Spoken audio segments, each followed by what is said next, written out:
कि आज के युग में मानसिक स्वास्थ्य की चर्चा ही क्यों। मानसिक स्वास्थ्य की चर्चा हमेशा के लिए उपयोगी है, लेकिन जब कोविड-19 का दौर है, कोरोना वायरस का कहर है, उस समय इसकी चर्चा और भी विशेष हो जाती है। दूसरा प्रश्न ये है कि मानसिक स्वास्थ्य क्या है। साधारण पृष्ठभूमि में, WHO की दृष्टि में और भारतीय दर्शन की दृष्टि में। चूंकि मानसिक स्वास्थ्य की बात है, तो तीसरा प्रश्न मेरा होगा कि मन की संरचना कैसी है और वहाँ पर मन की गतिविधियाँ कैसे परिचालित, संचालित, नियंत्रित और निदर्शित होती हैं। अगला प्रश्न होगा कि भारतीय दर्शन में मानसिक व्याधि के कारण क्या हैं। एक चीज मैं स्पष्ट करना चाहूँगी कि यहाँ पे मैं अपना वक्तव्य प्रभावी रूप से नकारात्मक संप्रत्ययों के माध्यम से नहीं शुरू करना चाहती हूँ, लेकिन कारण के रूप में मानसिक व्याधि के कारणों की चर्चा करनी जरूरी है, इसलिए उसको स्पर्श करते हुए इस चर्चा को मैं आगे बढ़ाऊंगी। इसके बाद जो मैं पक्ष लेना चाहूँगी कि भारतीय दर्शन में मानसिक व्याधि के सुरक्षा के उपाय क्या क्या हैं, और अंततः लेकिन महत्वपूर्ण प्रश्न, अगर मानसिक व्याधि स्पष्ट रूप से हमें दिखने लगे और सुरक्षा चक्र से आगे निकल जाए, तो ऐसी दशा में मानसिक व्याधि के उपचारात्मक उपाय भारतीय दर्शन में क्या क्या हो सकते हैं, इस पर चर्चा करने का मैं प्रयास करूंगी। आज देखिए किस दौर में हम जी रहे हैं। लगभग 6 लाख कोरोना केसेस सिर्फ भारत में हैं। उसके साथ ये भी सही है कि 5,72,000 कोरोना के मरीज जो हैं वो ठीक हो गए हैं या डिस्चार्ज हो गए हैं, लेकिन 23,727 मृत्यु भी हुई है। और ये एक छोटी सी पिक्चर है जो आज मैंने कोरोना क्लॉक जो चलता है उससे लेने की कोशिश की है। इस सिनेरियो में जो चर्चा है, उस चर्चा के लिए जो व्यक्तिगत कारण बन जाते हैं वो ये है कि कोरोना की जो स्थिति है, जो भय है, जो अनिश्चितता है, उसमें व्यक्तिगत रूप से व्यक्ति किस स्थिति में चला गया है, कुछ पॉइंट्स हैं जिसको मैं आपसे शेयर करना चाहूँगी, साझा करना चाहूँगी। वो मानसिक रूप से बिल्कुल विचलित हो गया है। मैं कब तक स्वस्थ रह पाऊंगा और कब तक नहीं रह पाऊंगा, ये प्रेडिक्ट करना या ये समझ पाना उसके लिए बहुत मुश्किल हो गया है। और इस विचलन की वजह से वो मानसिक विषाद की अवस्था में धीरे धीरे जा रहा है। एक विषाद है, एक दुख है, और उसके साथ एक भय भी उपज रहा है कि मेरा क्या होगा, कहीं ये कोरोना मुझे तो नहीं हो जाएगा, कहीं मेरे रिश्तेदारों को तो नहीं हो जाएगा, कहीं मेरे पड़ोसियों में तो नहीं हो जाएगा, और अगर पड़ोसियों में या रिश्तेदारों में किसी को हो जाएगा तो उससे मैं कितना असुरक्षित हो जाऊंगा। और देखिए ये असुरक्षा का जो तत्व है वो लोगों से अलग कर रहा है। पूरी तरीके से सामाजिक संरचना, सामाजिक सौहार्दता और सामाजिक मेल मिलाप की एक संस्कृति जो है वो खत्म हो रही है। इंसान अकेला हो रहा है। इस अकेलेपन में उसका व्यवहार असंतुलित हो रहा है, और जब असंतुलित होने लगता है, बहुत सारी चीजें वो चाहता है और नहीं कर पाता है, तो उसमें चीजों के प्रति एक अस्वीकार्यता विकसित होती है, असहनशीलता विकसित होती है। और इसके बाद क्या होता है कि वो सब कुछ ठीक करने की कोशिश करता है, और इस प्रयास में उसकी असीमित आकांक्षाएं होती जाती हैं। और ये एक ऐसा व्यक्ति के लिए एक ऐसी सिचुएशन हो गई है जिसमें परिस्थितिगत भी बहुत सारे ऐसे तथ्य हैं या तत्व हैं जो इस चीज को कंट्रीब्यूट कर रहे हैं। जैसे आप देखिए कोरोना के काल में काम करने के विकल्प बहुत कम हो गए हैं। उपार्जन के, अर्थार्जन के विकल्प बहुत कम हो गए हैं, साधन सीमित हो गए हैं। अप्रत्याशित हानि से लोग भयभीत हो गए हैं। लोगों को डर हो गया है कि मेरी रोजगार छूट जाएगा। और इसके बाद मालिकों और कार्यकर्ताओं के जो अप्रत्याशित व्यवहार हैं, वो व्यवहार बिल्कुल प्रेडिक्ट नहीं किए जा सकते हैं। आप सोच नहीं सकते हैं कि किसका कैसे व्यवहार होगा। किसी को कहीं जाने से रोका जा रहा है, वो चल पड़ रहा है। इतने प्रतिबंध लगाए जा रहे हैं, इन प्रतिबंधों का अनुपालन नहीं हो रहा है और प्रतिबंधों के अनुपालन न होने की वजह से ये संक्रमण एक आपदा की स्थिति में पहुंचता जा रहा है, बिल्कुल पहुंचता जा रहा है। और इसमें कोई आशंका नहीं है। WHO का या रिसर्चेज जो आ रहे हैं वो कह रहे हैं कि ऐसी संभावना है कि आने वाले दिनों में प्रतिदिन लाखों की संख्या में लोग संक्रमित हो जाएंगे। अब जब संक्रमित होंगे, ये आपदा की तरह बढ़ेगा, तो इसमें मैं थोड़ा सा आपदा में मानसिक और शारीरिक जो परेशानियां हैं उसके लिए योग वशिष्ठ में आदि और व्याधि शब्दावली का प्रयोग किया गया है। मैं बहुत गहराई में नहीं जाना चाहूँगी, लेकिन मैं कहूँगी कि जो मानसिक स्वास्थ्य है या मानसिक अस्वस्थता है उसके लिए उन्होंने आदि का प्रयोग किया और शारीरिक अस्वस्थता के लिए व्याधि का प्रयोग किया है।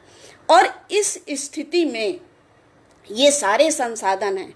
वैसे में अगर कोरोना की वजह से किसी की मृत्यु हो जाती है, क्योंकि उसका इलाज भी नहीं है, उसकी वैक्सीन भी नहीं है, और सिर्फ अपनी इम्यूनिटी या अपनी क्षमता बढ़ाए रखना ही एकमात्र इसका विकल्प है। ऐसी स्थिति में आप देखिए, अगर शारीरिक हानि होती है तो भी हम मानसिक रूप से परेशान होते हैं, त्रस्त होते हैं। और अगर मानसिक रूप से कोई परेशान है हमारे सामने या हम परेशान हैं, तो वो एक भय उपजाता है और मानसिक रूप से हमें अधिक से अधिक परेशान करता है। और ये सारे वर्तमान कोविड-19 के परिप्रेक्ष्य में सच साबित होते हैं। क्योंकि देखिए, सबसे जो बड़ा भय होता है, सबसे खराब भय होता है, वो मृत्यु का भय होता है, जिसको हमारे भारतीय दर्शन में अभिनिवेश की संज्ञा दी गई है। आज आजीविका की सुरक्षा हो गई है, भविष्य में क्या होगा इसकी आशंका है। सामाजिक संरचना पूरी तरीके से ध्वस्त हो चुकी है। आप देखिए, मृत्यु हो रही है और लोग दाह संस्कार के लिए परिजन नहीं जा रहे हैं, भय के मारे कि कहीं मुझे कोरोना न हो जाए। एक ऐसे समाज में हम जी रहे हैं जहां पर हमें खुद नहीं पता है कि हमारा क्या होने वाला है। और एम्पैथी, सिंपैथी जैसे शब्द जो हैं, समानुभूति और सहानुभूति जैसे शब्द जो हैं, आत्मरक्षा के घेरे में बंध चुके हैं, सिकुड़ चुके हैं। कहते हैं ना कि सबसे प्रिय अपनी जान होती है। हम शायद उसी दौर से गुजर रहे हैं और नैतिकता के सारे स्थापित मापदंड कहीं ना कहीं से चुनौती के शिकार हो रहे हैं। दिनचर्या में बदलाव हो रहा है। बीमारी, मृत्यु और नकारात्मकता के वातावरण के खबरें चारों तरफ फैली हुई हैं। इसके बीच में वायरस का कोई टीकाकरण तो नहीं बन रहा है, वैक्सीन नहीं बन रहा है। उसके साथ एक और भय है कि कोरोना का वायरस अपनी प्रकृति भी बदल रहा है। एक अगर वायरस बन गया तो वो दूसरी प्रकृति के, एक अगर वैक्सीन बन भी गई तो क्या दूसरी प्रकृति के वायरस या कोरोना के वायरस पे वो लागू होगी कि नहीं होगी, प्रभावी होगी कि नहीं होगी, ये भी एक भय है। ऐसे में औषधि और वैक्सीन का उपलब्ध नहीं होना भी एक टेंशन क्रिएट करता है। और इन सब चीज़ों को मिला करके एक ऐसा परिदृश्य बन रहा है कि भय है, मृत्यु है, संक्रमण का डर है, मानसिक उद्विग्नता है, असुरक्षित भविष्य है, असुरक्षित रिश्ते हैं, असुरक्षित दिशा है, कहिए कि दिशाहीनता है, और भय और भूख और भ्रम का वातावरण व्याप्त है। ऐसे में एक ऐसा वातावरण है, उसमें हम ये समझने की कोशिश करते हैं कि मानसिक स्वास्थ्य की सामान्य अवधारणा क्या हो सकती है। क्योंकि जो मैंने कहा कि ये एक नकारात्मक माहौल बना हुआ है, इस नकारात्मक माहौल में हमें सकारात्मक कार्य करने की आवश्यकता है। अब देखिए कि जो सामान्य परिभाषा मानसिक स्वास्थ्य की दी गई है वो है व्यक्ति ज्ञानात्मक, व्यवहारात्मक तथा भावनात्मक स्तर पर संतुलित हो। यह व्यक्ति के ज्ञान, व्यवहार और भावना से निश्चित रूप से संबंधित है। कभी कभी ऐसा भी होता है कि मानसिक असंतुलन के अभाव को ही मानसिक स्वास्थ्य की संज्ञा दे दी जाती है। इस प्रकार मानसिक स्वास्थ्य का प्रभाव व्यक्ति की दिनचर्या, उसके संबंध और उसके शारीरिक स्वास्थ्य पर पड़ना निश्चित है। अब जरा हम देखते हैं कि विश्व स्वास्थ्य संगठन की मानसिक स्वास्थ्य की क्या परिभाषा है। WHO जो मानसिक स्वास्थ्य की परिभाषा देता है, उसकी परिभाषा इस प्रकार है कि मानसिक स्वास्थ्य व्यक्ति की वह उत्तम अवस्था है जिसमें वह अपनी क्षमताओं को समझता है और अपने उद्देश्य हेतु उसका प्रयोग कर सकता है, जीवन के सामान्य दबाव या तनाव को अच्छे से संभाल सकता हो, वह सकारात्मकता और उत्पादकता हेतु कार्य कर सकता हो, वह अपने घर, परिवार, समुदाय और राष्ट्र के लिए अपना योगदान कर सकता हो। भारतीय दर्शन में मानसिक स्वास्थ्य की क्या अवधारणा है, ये जरा हम देखते हैं। पहली जो शर्त है मानसिक स्वास्थ्य की वो है विवेकशीलता। अगर आपका विवेक सही तरीके से काम कर रहा है तो आप मानसिक रूप से स्वस्थ हैं। दूसरी अवधारणा जो है स्थिर चित्त होना है। आपका चित्त विक्षिप्त ना हो, सही तरीके से काम कर रहा हो, स्थिर हो। और तीसरी चीज जो है वो स्थिर प्रज्ञा है, आपकी बुद्धि ठीक से काम कर रही हो।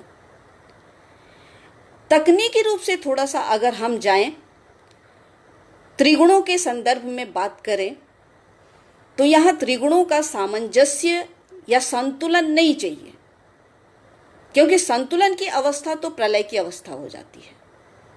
मानसिक स्वास्थ्य के लिए सत्व गुण की प्रधानता चाहिए, तमोगुण की न्यूनता चाहिए और क्रियात्मक संतुलन के लिए रजोगुण का संतुलन चाहिए।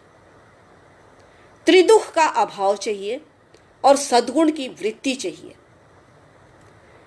ये जो चीजें मैंने बताई, 6-7 चीजें, ये सब की सब चीजें मानव के मन से संबंधित हैं। और मन की अवस्थिति कहाँ है, इसको समझने के लिए जरा हम औपनिषदिक परंपरा के पंचकोश की अवधारणा की ओर चलते हैं, जिसमें 5 कोशों की अवधारणा दी गई है। अन्नमय कोश, प्राणमय कोश, मनोमय कोश, विज्ञानमय कोश और आनंदमय कोश। प्रथम 3 कोश जो हैं वो मानव व्यक्तित्व के शारीरिक और मानसिक स्थितियों से संबंधित हैं। विज्ञानमय कोश और आनंदमय कोश जो हैं उसकी बौद्धिक और आध्यात्मिक क्षमता से संबंधित है। लेकिन आप देखिए कि इन 5 कोशों के केंद्र में मनोमय कोश है। शारीरिक स्थिति का संतुलन जो है वो मन के द्वारा निर्धारित किया जा सकता है। मैं ये नहीं कह रही हूं कि शरीर में अगर कष्ट है तो मन उसको दूर कर सकता है, लेकिन अगर शरीर में कष्ट है तो उसकी अनुभूति मन को ही होती है, दर्द की अनुभूति मन को ही होती है और मैनेज उसको मन को ही करना पड़ता है। अगर आपको आध्यात्म की तरफ जाना है तो भी आप अपने मन को स्थिर करके, स्वस्थ करके, सबल करके उसकी यात्रा में आगे बढ़ते हैं। मन की संरचना में कुछ और संप्रत्यय आते हैं, जैसे अंतःकरण का संप्रत्यय आता है जिसमें मन, बुद्धि और अहंकार है। मन को उभयेंद्रिय भी कहा जाता है और ये कहा जाता है कि मन ही सभी वृत्तियों का आधार है। और अगर स्वास्थ्य के दृष्टिकोण से कहा जाए तो सांख्य, योग और गीता मानसिक स्वास्थ्य की जो अवधारणा देते हैं या जो विवेचना देते हैं वो इन्हीं मन की वृत्तियों की स्थिरता पर या सबलता पर निर्भर करता है। क्योंकि सांख्य जो कहता है वो कहता है कि मानसिक रूप से आप अपनी चेतना और शारीरिक अस्तित्व के बीच में भेद करिए। योग कहता है कि चित्त की चंचल वृत्तियों का निरोध करिए या नियंत्रण करिए। गीता का कहना है कि सुख या दुख जो भी अवस्था हो उसमें समान रूप से व्यवहार करना ही आपके स्वस्थ चित्त का लक्षण है। और ये तीनों चीजें जब आती हैं तो फिर से त्रिगुण पे जाता है। सत्वगुण का प्रधानता होना चाहिए, रजोगुण का संतुलन होना चाहिए और तमोगुण न्यून होना चाहिए। अब यहाँ पे आकर के एक छोटी सी चीज का मैं जिक्र करना चाहूंगी। हालांकि मैं मानसिक स्वास्थ्य पे बात कर रही हूँ, लेकिन भारतीय दर्शन में मानसिक स्वास्थ्य में बाधाएं क्या हो सकती है, अगर इसको केंद्र में रख करके मैं विचार करना चाहूँ तो मुझे पंच क्लिष्ट वृत्तियों की अवधारणा महत्वपूर्ण लगती है, जिसमें अविद्या है, अस्मिता है, राग है, द्वेष है, अभिनिवेश है। अविद्या के कारण हम गलत चीजों से संलग्न होते हैं, भ्रम फैलता है और अगर मिथ्या चीजों से हम अपने अस्तित्व को जोड़ना शुरू कर देते हैं तो उसके प्रति एक मैं कहूं कि गहन राग पैदा होता है।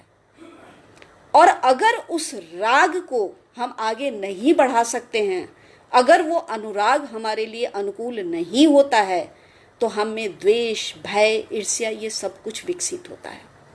और इसके बाद अभिनिवेश की वृत्ति घर करने लगती है। मृत्यु या किसी चीज की हानि, ये सारी वृत्तियां जो हैं मानसिक व्याधि का कारण बन करके दिन प्रतिदिन के दिनचर्या में उभरती हैं और अपनी भूमिका नकारात्मक रूप से निभाती हैं। और हमें इन्हीं भूमिकाओं को अलग करने के लिए कुछ सोचना पड़ेगा।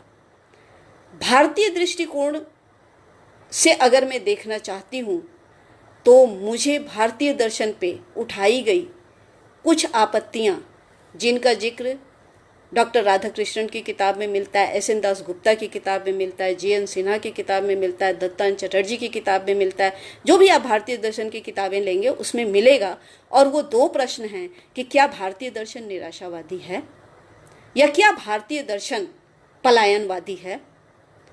इन दोनों प्रश्नों को अगर देखा जाए तो मेरे दृष्टिकोण से उन्होंने भी इसका जवाब दिया है सकारात्मक रूप से कि नहीं, भारतीय दर्शन निराशावादी नहीं है और पलायनवादी नहीं है।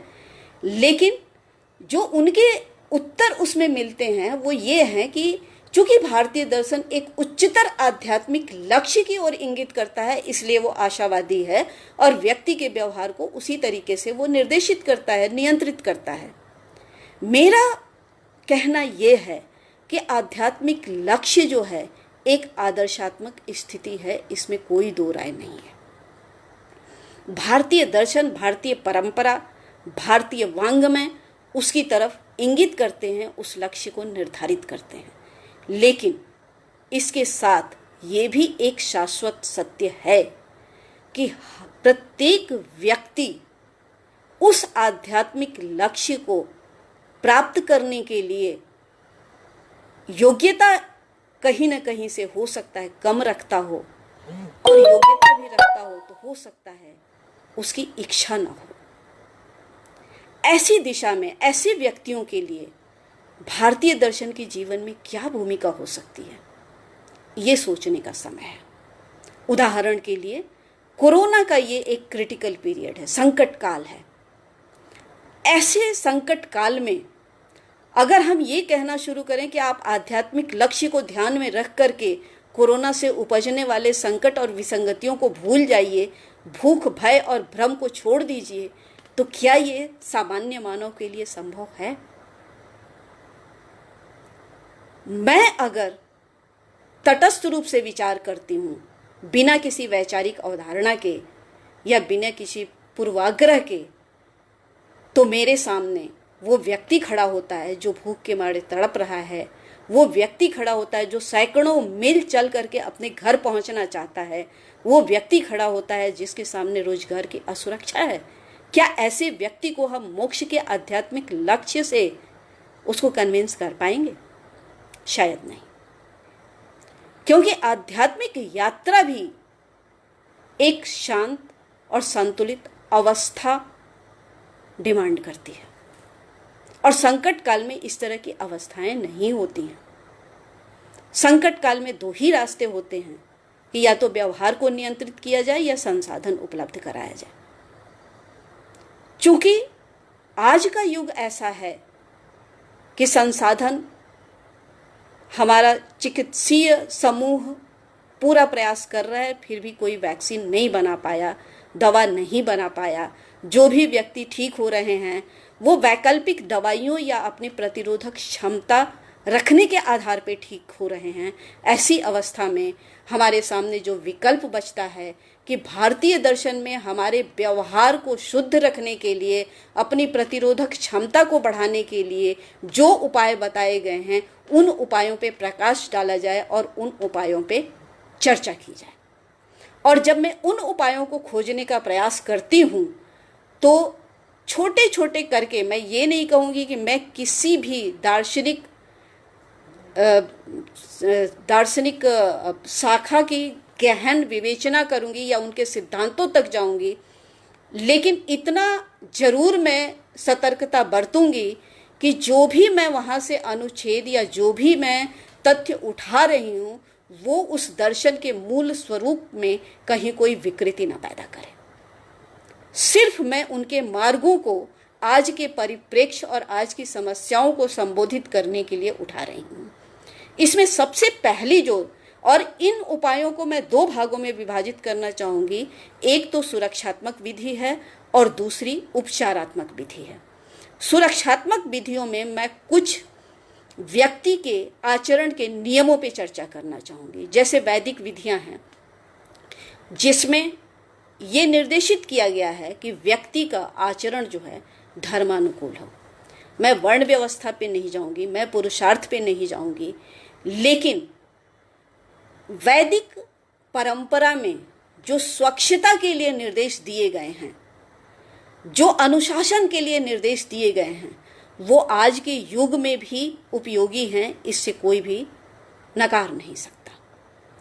सद्गुणों का अनुपालन करना, अगर सीमित संसाधन हैं तो समान रूप से उनका सबके रूप में विभाजन करके उसका उपयोग करना, एक दूसरे के प्रति सहानुभूति रखना, सद्भावना रखना, ये सब कुछ दिया गया है। और उन चीजों को एक तरीके से संकट के काल में हम आत्मरक्षा या आत्म सुरक्षा के दायरे में भूल चुके हैं, उसको याद करने की जरूरत है। और तीसरी चीज ये है कि जो वैदिक पीरियड में बताया गया अंतः प्रज्ञा का अनुकरण।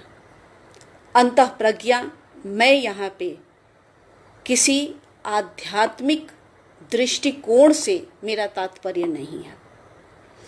आपकी अपनी सोच, अपने विवेक से क्या निर्णय आता है, एक ऐसा निर्णय जो स्वार्थ और परार्थ के बीच में एक संतुलन स्थापित कर सकता हो, अगर इस प्रकार का निर्णय आप लेते हैं तो वो आपका अंतः प्रज्ञा का निर्णय होता है।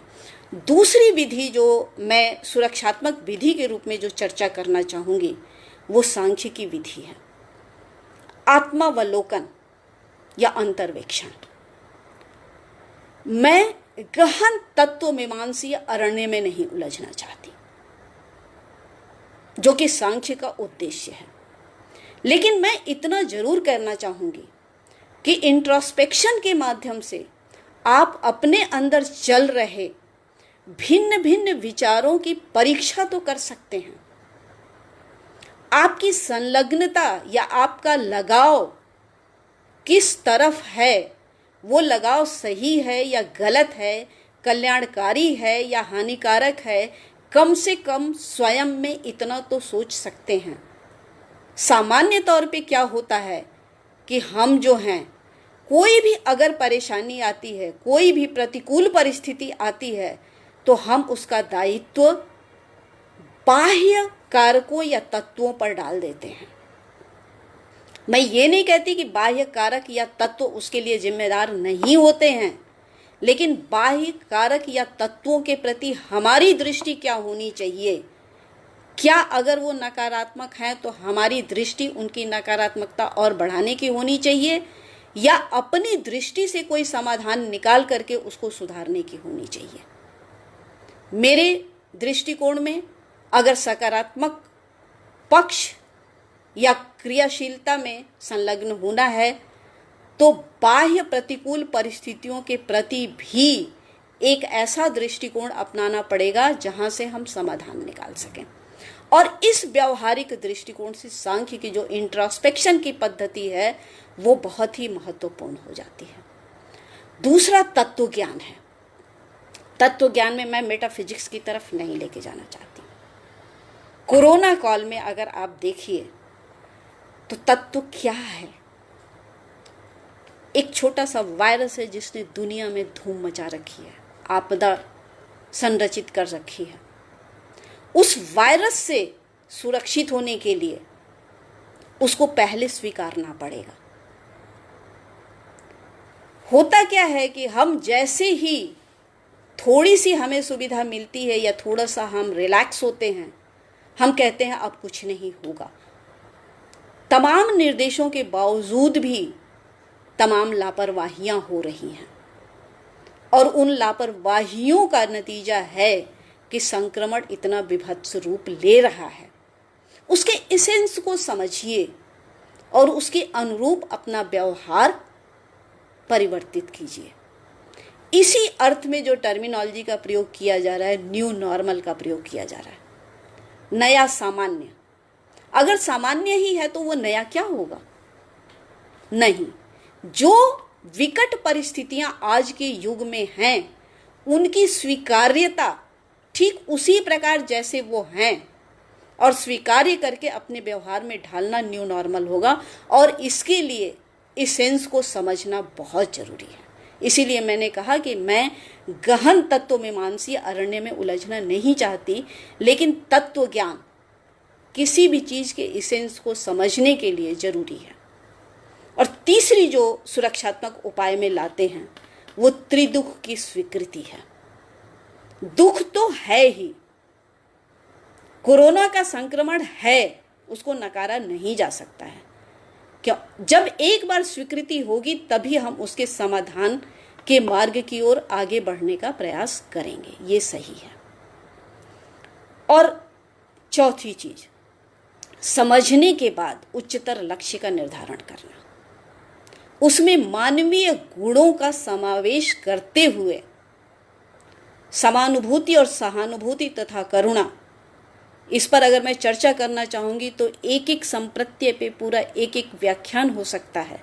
लेकिन मैं यहाँ पे इतना ही कहना चाहूँगी कि इन भावनाओं को ध्यान में रखते हुए सांख्य ने जो 3 सकारात्मक तत्व दिए हैं, प्रमोद, मुदिता और मोदमान, उसका प्रचार प्रसार करना, एक दूसरे के साथ मानसिक रूप से रहना, अगर शारीरिक रूप से हम नहीं भी रह सकते हैं तो ये एक सार्थक सुरक्षात्मक विधि हो सकती है।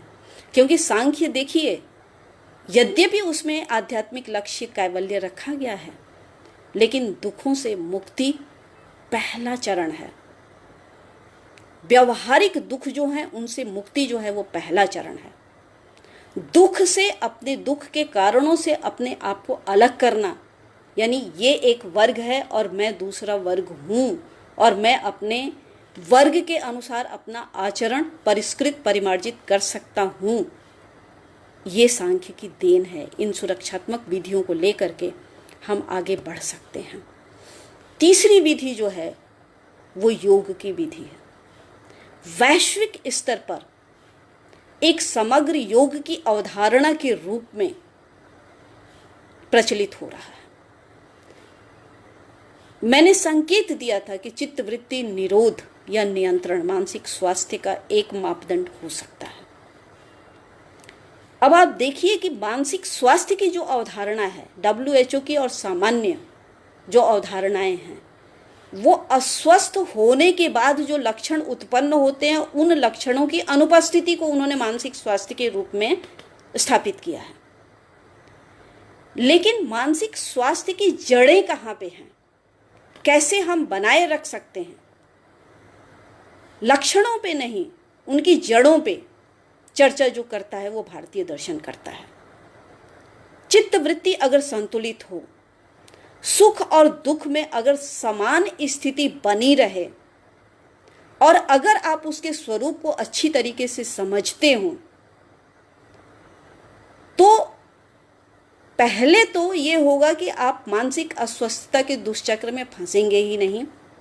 और दूसरी चीज, अगर बाह्य परिस्थितियों ने किसी भी तरीके से आपको इस दुष्चक्र में ला भी दिया तो ये भी संभव है कि आप यथाशीघ्र उस दुष्चक्र से बाहर निकल के स्वस्थ हो जाएं।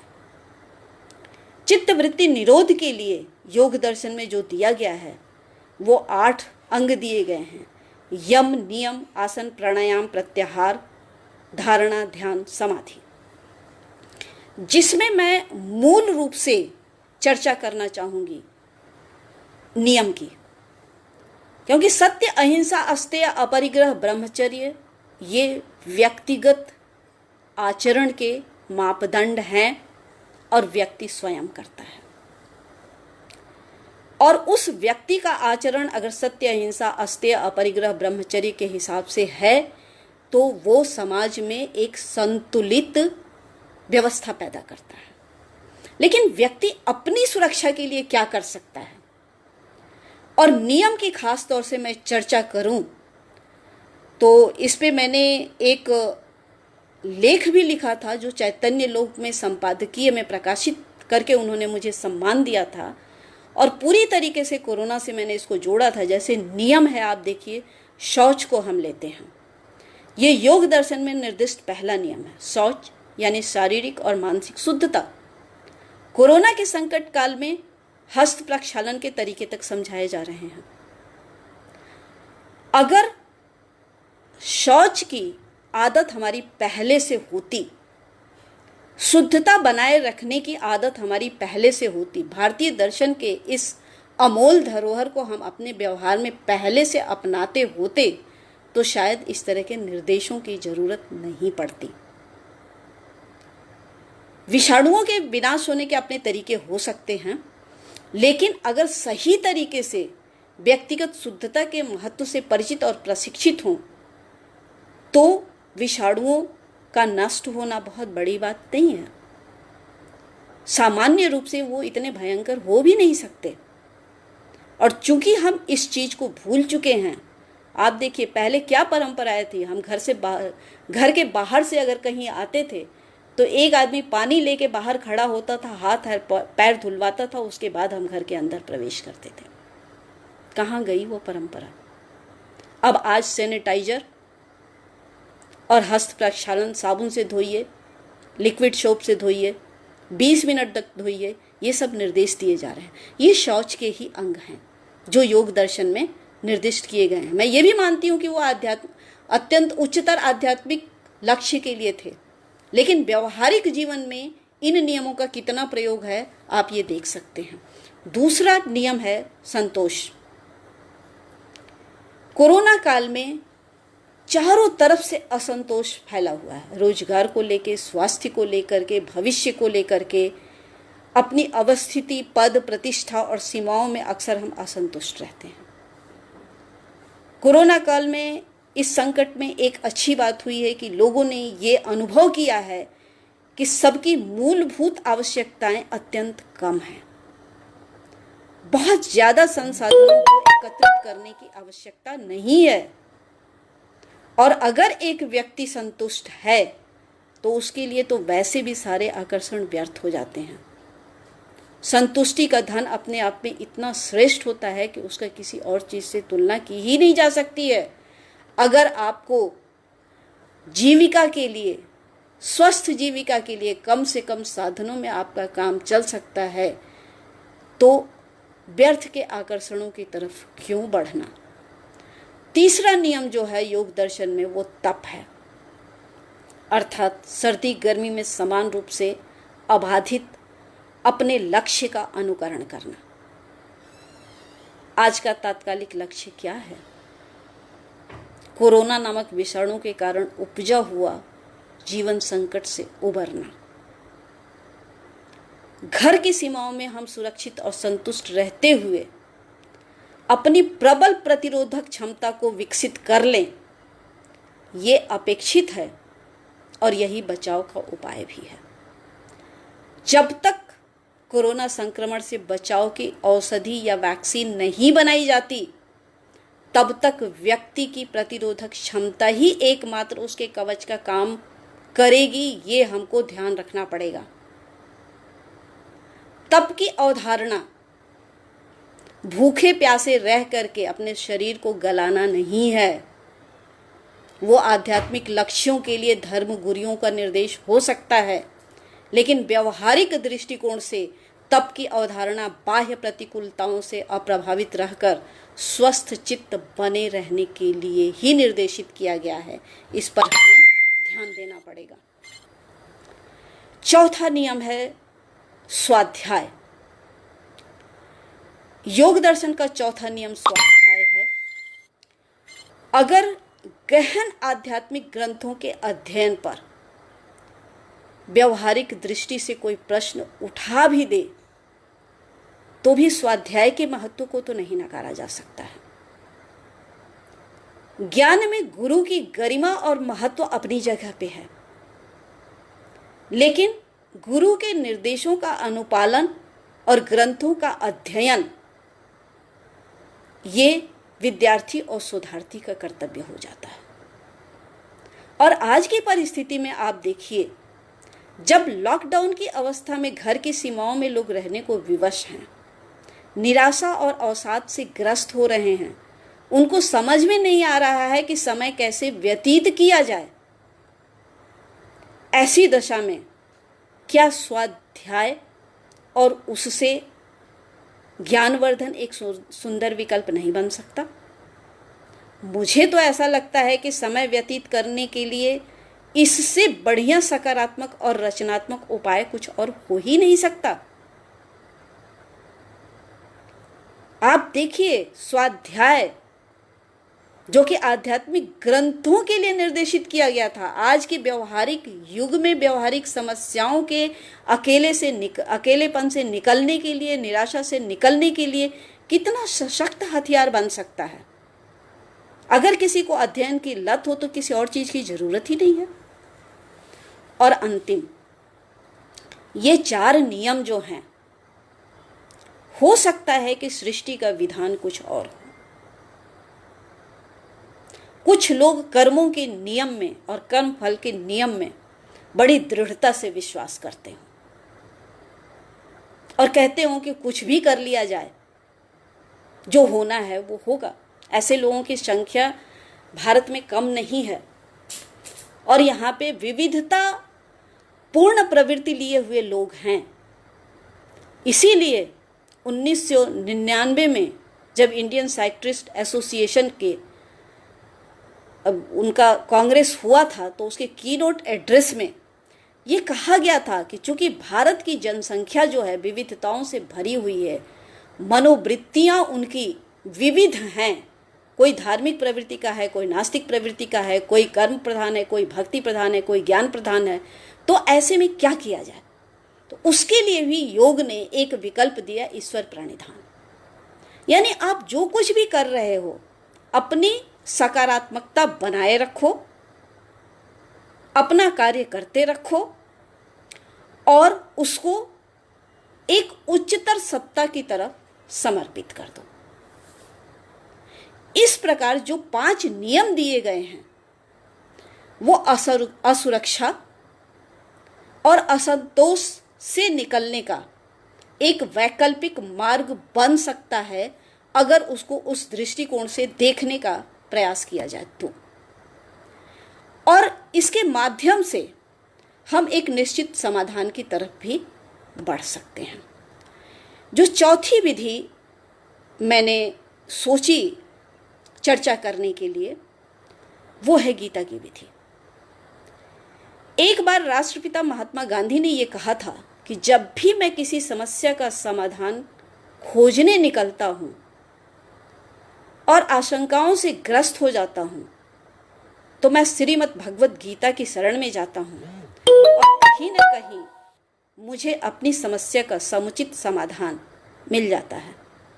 और आज जब पूरा विश्व एक भयावह दौर से गुजर रहा है तो ऐसे में गीता को फिर से एक बार खंगालने की, टटोलने की और खोजने की जरूरत है। इस संदर्भ में गीता के दूसरे अध्याय में स्थिति प्रज्ञता का लक्षण बताते हुए कहा गया है कि सुख की प्राप्ति होने पर जिसके मन में उद्वेग नहीं होता हो, दुख की प्राप्ति होने पर जिसके मन में उद्वेग न होता हो और सुख की प्राप्ति में जो सर्वथा निष्प्रिय हो, असंलग्न हो तथा जिसके राग, द्वेष, भय और क्रोध नष्ट हो जाते हों, ऐसा व्यक्ति स्थिर बुद्धि कहा जाता है। साथ ही जिस व्यक्ति की इंद्रियां अपने विषयों से विरक्त हो चुकी हों उसी की बुद्धि स्थिर होती है। अब आप ये एक छोटा सा श्लोक है, भगवत गीता के दूसरे अध्याय में दिया गया है, लेकिन इस श्लोक के निहितार्थ को देखा जाए तो जो WHO ने परिभाषा दी है और जो सामान्य परिभाषा मानसिक स्वास्थ्य की दी गई है, अगर ये दो चीजें व्यक्ति प्राप्त कर ले, इस अवस्था तक पहुंच जाए, तो लक्षणगत मानसिक स्वास्थ्य की अवधारणा से हम मानसिक स्वास्थ्य की जड़ों पे पहुंच जाएंगे। और अगर इसका प्रयास करेंगे, ये ऐसा अकाल्पनिक लक्ष्य नहीं है जहां पर हम इसको प्राप्त नहीं कर सकते हैं। थोड़े से मानसिक अभ्यास की जरूरत है और हम तटस्थ दृष्टि का अनुकरण कर सकते हैं। इसके साथ ही इस दृष्टि का अनुकरण करने के लिए जो अत्यंत आवश्यक चीज है, आवश्यक जो मार्ग है, वो स्वधर्म का अनुपालन है। और स्वधर्म, हालांकि गीता में आध्यात्मिक दृष्टिकोण से ये कहा गया है कि वर्ण के अनुकूल जो धार्मिक अनुशंसा है वो कर्तव्य का पालन ही स्वधर्म है, लेकिन आज के युग में स्वधर्म की अवधारणा थोड़ी सी परिष्कृत करते हुए जो अवधारणा लोक कल्याण के लिए हो, जो अवधारणा स्वार्थ और परार्थ के बीच में एक संतुलन बनाती हो, जो अवधारणा हमें स्वास्थ्य के आयामों को विकसित करने में मदद करती हो, अगर हम उसको स्वधर्म के रूप में परिभाषित करना शुरू करें, प्रारंभ करें, तो मुझे लगता है कि शायद ये ज़्यादा व्यवहारिक और उपयोगी होगा। आज समाज हित में दया, दान, परोपकार, भावनात्मक सहयोग, इनके लिए शारीरिक रूप से उपस्थित होने की आवश्यकता नहीं है। आप अपने सुरक्षा के दायरे में रह करके भी दूसरों को मानसिक सुरक्षा का संबल प्रदान कर सकते हैं, अपना संवाद बनाए रख सकते हैं। अगर आपके पास संसाधन अधिक हैं तो उन संसाधनों से किसी का सहयोग कर सकते हैं।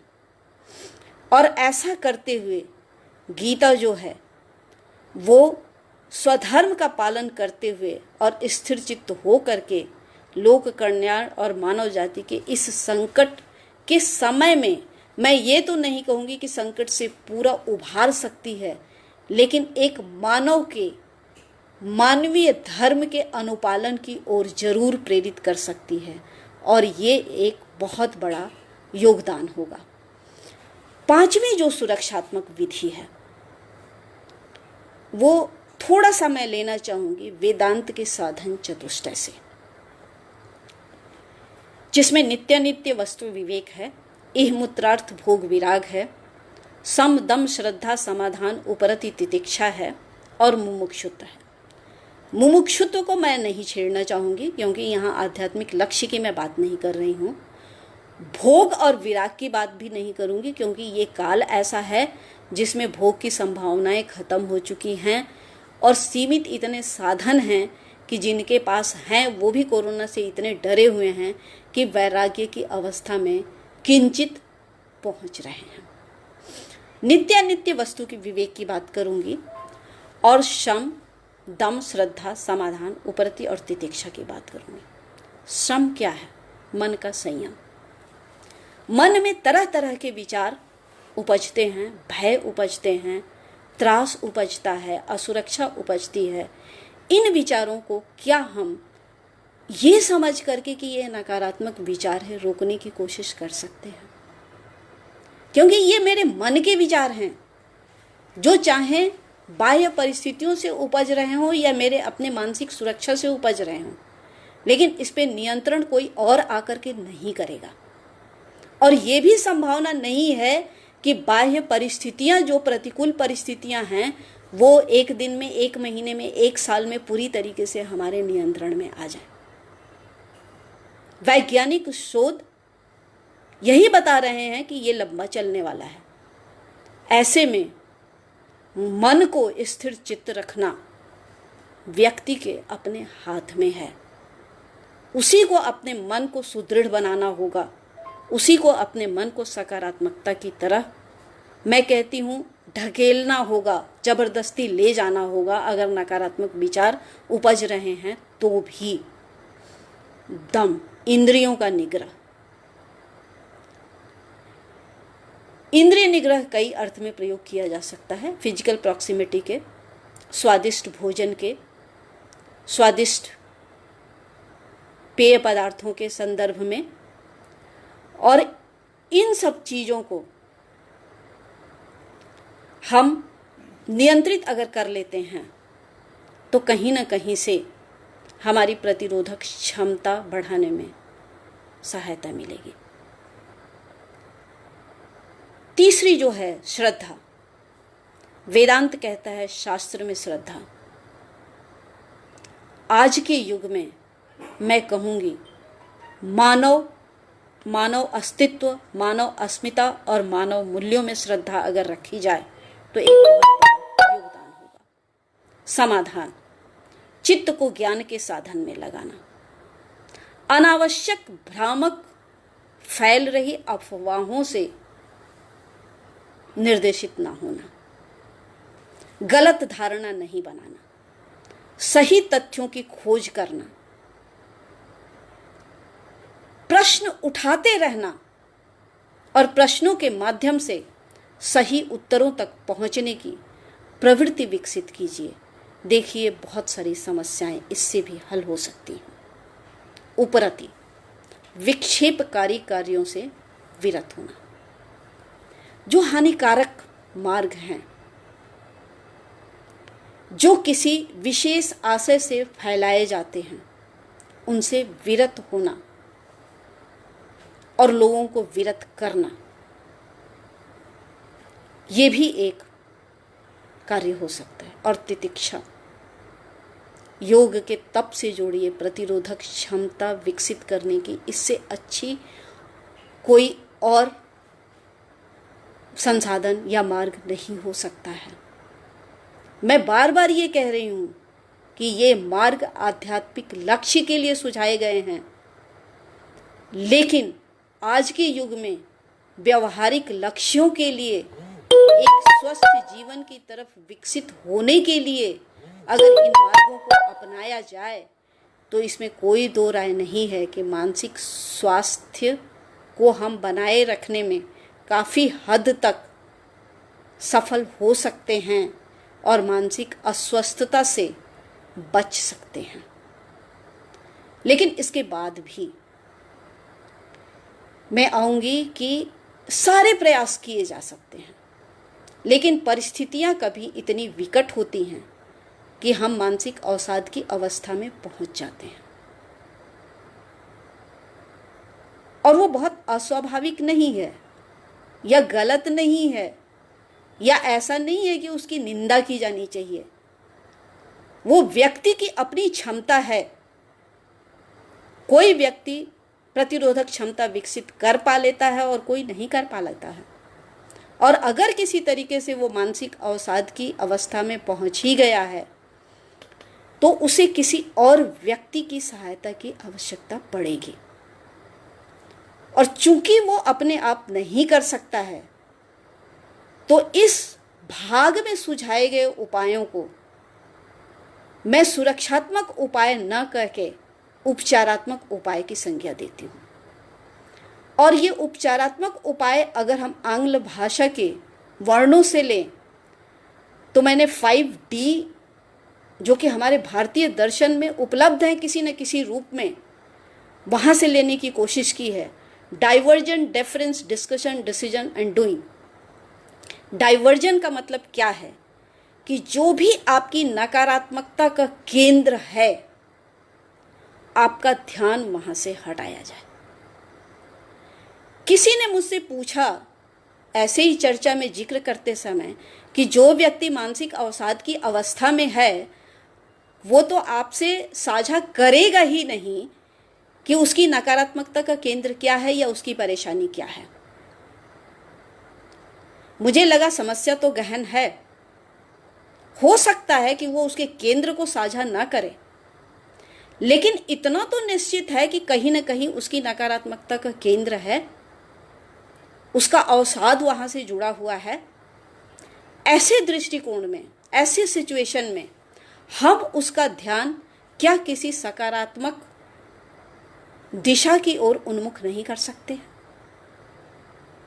और यहां एक व्यक्ति की जरूरत पड़ेगी कि सकारात्मकता की तरफ उसका ध्यान ले जाए। एक बार ध्यान ले जाने के बाद उसको थोड़ी देर के लिए छोड़ना पड़ेगा। डिफरेंस, ठहराव। कोरोना काल में क्या हुआ था? कोई विकल्प नहीं था। आप याद करिए, मार्च के समय में कंप्लीट लॉकडाउन। आप जहां हैं, जैसे हैं वैसे ही रहिए, आपको हिलने की भी जरूरत नहीं है। इसके बाद जो स्टेप आता है विचार और विमर्श का, थोड़ा सा ध्यान नकारात्मकता से हट गया, थोड़ा सा आप स्थिर हो गए, तो फिर आप विचार विमर्श करिए। विचार विमर्श के बाद आप निर्णय लीजिए और निर्णय लेने के बाद आप क्रियान्वयन उसका कीजिए। क्योंकि अगर ये पांचों स्टेप आप अपनाते हैं, आप कह सकते हैं कि ये हवाई बातें हैं, लेकिन ये हवाई बातें नहीं हैं। मैं एक एक स्टेप करके आपको बताऊंगी कि ध्यान कैसे हटाया जा सकता है। सांख्य का तत्व ज्ञान आपको याद है। दुख क्यों होता है? क्योंकि आप शारीरिक यथार्थ को यथार्थ मान लेते हैं। उसमें कहा गया है कि चित्त ही या पुरुष, विशुद्ध चेतन पुरुष ही एकमात्र यथार्थ है जो कि नष्ट नहीं होता। शरीर तो बनता है, नष्ट होता है। फिर मैं कहूंगी कि मैं गहन तत्वमीमांसीय अरण्य में नहीं जाऊंगी। मैं यहां ये कहूंगी कि अगर आपका भय है मृत्यु का, तो आप मृत्यु के भय से अपना ध्यान हटाइए। आप कोरोना काल में जो प्रिकॉशन हो सकते हैं, जो सुरक्षात्मक उपाय हो सकते हैं, उनकी तरफ अपना ध्यान लगाइए। ये डाइवर्जन हो सकता है। योग में इसके लिए तकनीकी प्रत्याहार दी गई है। बाहर की वृत्तियों से आप अपना ध्यान हटाइए, अपने अंदर ध्यान केंद्रित करिए। मैं ये नहीं कहती कि बाहर की वृत्तियों से पूरा ध्यान हट सकता है। ये एक साधना का चरण है जो कुछ लोगों के लिए संभव होगा, लेकिन एक आम व्यक्ति के लिए संभव नहीं है। लेकिन ये तो किया जा सकता है कि जो चीज़ हमें बहुत परेशान हो रही है, हम उससे अपना ध्यान थोड़ी देर के लिए हटाएं, किसी और तरफ ध्यान लगाएं। और जो डायलेमा के केसेज हैं, जो द्वंद्व के केसेज हैं, जो दुख दे रहे हैं, किसी का व्यवहार दुख दे रहा है, कि कोई भय दुख दे रहा है, तो हम उससे थोड़ा हटाएं। इतना तो संभव है, ध्यान हटाना संभव है। आप देखिए, उदाहरण में एक दूंगी, आप अगर परीक्षा दे रहे होते हैं, आंसर लिख रहे होते हैं, तो आपको इतना तक नहीं ध्यान रहता कि इसमें कितने नंबर आएंगे। आपका कंसंट्रेशन इतना स्ट्रांग रहता है, आप परिणाम से अपना ध्यान हटा लेते हैं। इसी तरीके से ये मानसिक अभ्यास की चीज है। ये कोई एलोपैथिक गोली नहीं है जो खा लेंगे और दर्द खत्म हो जाएगा। अगर व्यवहार सुधारना है तो एक निरंतर अभ्यास की आवश्यकता है। दूसरा स्टेप ठहराव का है। इसके लिए भी उपनिषदों में अनेक जगह उदाहरण दिए गए हैं, जिसमें आप शांत चित्त हो करके बैठिए और सोचिए कि आपको क्या करना है। और अगर मैं उदाहरण देने लगूंगी तो बहुत लंबा समय लगेगा, मेरे ख्याल से 1 घंटा होने जा रहा है। तो मैं समेटने के लिए कुछ चीज़ों को सिर्फ जिक्र करना चाहूँगी। कोई एक्शन नहीं होना चाहिए, गलत क्रियाकलाप से कोई एक्शन नहीं होना बेहतर है। विश्वास होना चाहिए। जो लोग कर सकते हैं वो मेडिटेशन कर सकते हैं, जो नहीं कर सकते हैं वो ना करें। आसन और प्राणायाम से भी आप एक जगह स्थिर रह करके कुछ कर सकते हैं। तीसरा जो बिंदु है वो विचार विमर्श का है। इसको भी मैं समेटूंगी। विचार विमर्श आप किससे करेंगे? आपको हमेशा, अगर आपके मन में भय है कि मैं फ्रस्ट्रेशन में हूँ, मैं अवसाद में हूँ, तो आप अपने हिचक को पहले बाहर निकालिए। आप इसको एक समस्या के रूप में लीजिए। जैसे शारीरिक समस्याएं होती हैं, आप डॉक्टर के पास जाते हैं, वैसे ही मानसिक समस्याओं के समय आप अपने प्रशिक्षक से बात कर सकते हैं। आप साहित्य पढ़ सकते हैं, उससे निर्देशन ले सकते हैं। आप जिनको श्रेष्ठ समझते हैं, विश्वसनीय समझते हैं, उनके पास जाके विचार विमर्श कर सकते हैं। आप जिनको ये समझते हैं कि ये रैशनल रूप से बहुत सक्षम और सबल हैं, उनसे बातचीत कर सकते हैं। और आप अपने दोस्तों से बातचीत कर सकते हैं। लेकिन बात करिए, चाहे फ़ोन से बात करिए। अगर कोई समस्या है तो आप खामोशी में मत जाइए, आप विड्रॉ मत करिए, आप अलग मत होइए, क्योंकि आपको सहायता तभी मिलेगी जब आप किसी से बातचीत करेंगे। और बातचीत करने के बाद देखिए 3 चीज़ें हुई। आप नकारात्मकता से अगर थोड़े से हट गए, थोड़ा अपने आप को आपने स्पेस दिया अपने विचलन से और लोगों से बातचीत की, तो उसके बाद आप निर्णय लेने की स्थिति में आ जाते हैं। और निर्णय लेने के लिए फिर मैं संक्षेप में आपसे कहूँगी कि ये बहुत बड़ा चैप्टर है जो गीता में डिसीजन मेकिंग टेक्निक बताता है।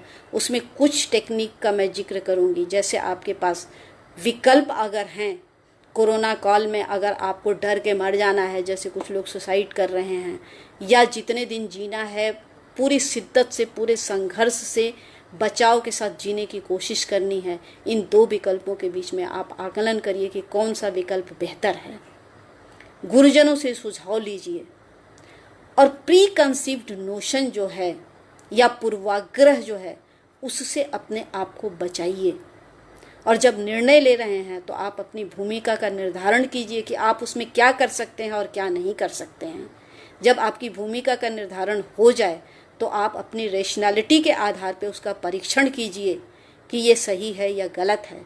फिर उसकी व्यवहार्यता के आधार पर परीक्षण कीजिए कि ये व्यवहारिक है भी कि नहीं है, कहीं ऐसा तो नहीं कि ये खोखला आदर्श है। और फिर उसके बाद अपने से जोड़ करके, क्योंकि ये निर्णय आप किसी और के लिए नहीं ले रहे हैं, अपने लिए ले रहे हैं, अपने से जोड़ करके उस निर्णय का परीक्षण कीजिए। और उसके बाद आप ये विजुअलाइज करिए, एक भविष्य दृष्टि बनाइए कि अगर मैं बच गया तो मेरे लिए ये संसार कितना सुंदर होगा और मैं कितना स्वस्थ होऊंगा और लोगों के लिए मैं कितना स्वस्थ एक सुंदर समाज का निर्माण कर सकता हूँ। इसके लिए छोटी छोटी एक थोड़े से सूत्रात्मक वाक्य मैंने 5 मिनट में मैं आपको शेयर करना चाहूँगी, क्योंकि 1 घंटा मेरा समय निकल गया और 5 से 7 मिनट मैं और लूँगी। कि जैसे मैंने कहा 3 W's हैं जिन पे फोकस करने की ज़रूरत है। विशिंग, सदिच्छा की भावना वैदिक मंत्रों में भरी हुई है।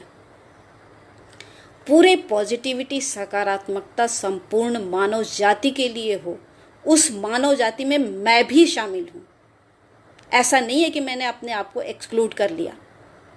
ये अतिशय त्याग का आदर्श नहीं है, ये कल्याण का आदर्श एक संतुलन के साथ है। वेल बीइंग का आदर्श है, दूसरा डब्ल्यू है, जिसमें सर्वे भवन्तु सुखिनः की बात की गई है। और तीसरा डब्ल्यू विजडम की बात है। आप विजडम एक्वायर कीजिए, डिस्क्रिशन एक्वायर कीजिए, इंट्यूशन से गाइडेड होइए, इंस्ट्रक्शन लीजिए और उसको इम्प्लीमेंट करिए।